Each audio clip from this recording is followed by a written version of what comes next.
ఈరోజు బైబిల్ మాట, నీవు హితబోధకు అనుకూలమైన సంగతులను బోధించుము.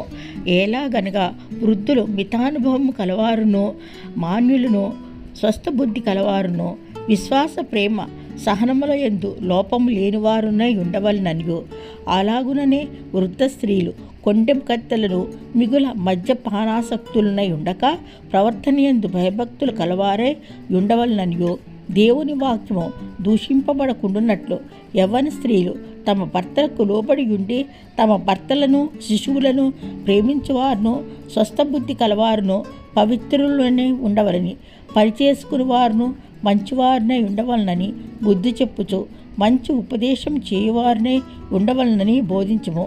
అటువలనే స్వస్థబుద్ధి కలవారై ఉండవలనని యవన పురుషులను హెచ్చరించుము.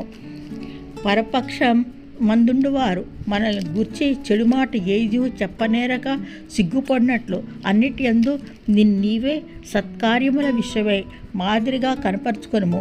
నీ ఉపదేశము మోసము లేనిది గాను, మాన్యమైనది గాను, నిరాక్షేపమైన హితవాక్యముతో కూడింది గాను ఉండవలెను. దాసులైన వారు అన్ని విషయములందు మన రక్షకుడు దేవుని ఉపదేశమును అలంకరించున్నట్లు తమ యజమానులకు ఎదురుమాట చెప్పక, ఏమీ అపహరింపక, సంపూర్ణమైన మంచి నమ్మకమును కనపరచుచు అన్ని కార్యముల యందు వారిని సంతోషపెట్టుచు వారికి లోబడి ఉండవలనని వారిని హెచ్చరించుము.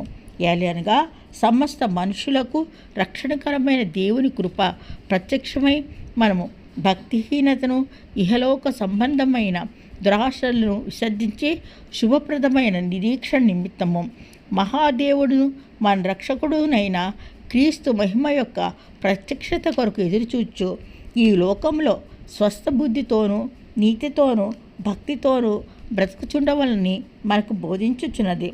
ఆయన సమస్తమైన దుర్నీతి నుండి మనల్ని విమోచించి సత్క్రియల యందు ఆసక్తి గల ప్రజలను తన కోసరము పవిత్రపరచుకొని తన సొత్తుగా చేసుకొనుటకు తన్ను తానే మన కొరకు అర్పించుకొనెను.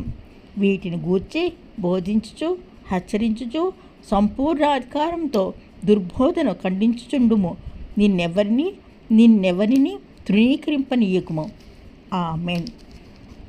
తీతు 2వ అధ్యాయము కొన్ని వచనములు.